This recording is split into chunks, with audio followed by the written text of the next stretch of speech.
کیا کام ہے؟ میں نے اور آپ نے یہ جوانی کس لیے دی تھی؟ اللہ کے نظام کے لیے، نبی کے نظام کے لیے۔ مسجد کی جگہ پر مندر کھڑا کر دیا، میں اور آپ خاموش ہیں۔ کل قیامت کے دن بابری مسجد نے پوچھ لیا، کیا جواب دو گے؟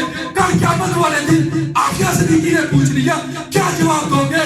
کل میں تم سے پوچھتا ہوں، عافیہ صدیقی کو 88 سال کی سزا سنانے والا اقوام متحدہ ہے، آسیہ انقلابی کو سزا سنانے والا یہ انڈین ہے، اور تم حقوق کی بات کرتے ہو۔ تم سے بڑا ظالم کوئی نہیں، تم سے بڑا دہشت گرد کوئی نہیں، تم سے بڑا دہشت گرد ظالم کوئی نہیں۔ آسیہ انقلابی کو تم کیا گمان کرتے ہو؟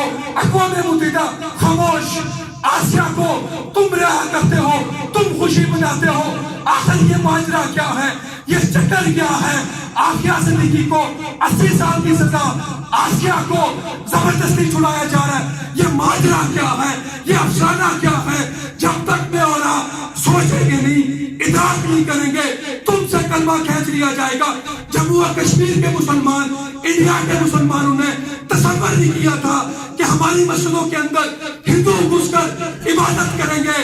تم اور میں اس جوانی کو نوکریوں کے اوپر، ان جوانیوں کو خدمت کے اوپر لگا کر نبی کے روزے کی تحفظ سے دور کر رہے ہیں۔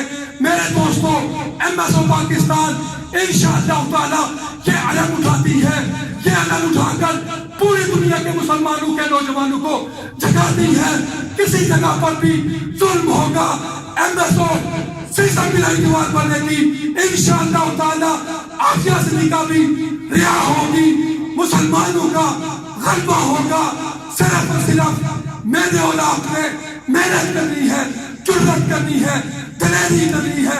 انشاءاللہ تعالی نبی کی ناموس کے اوپر سب کچھ قربان کریں گے، صدیق اکبر کے چوٹیوں کے اوپر سب کچھ قربان کریں گے، ملک پاکستان کے دفاع کے اوپر سب کچھ قربان کریں گے۔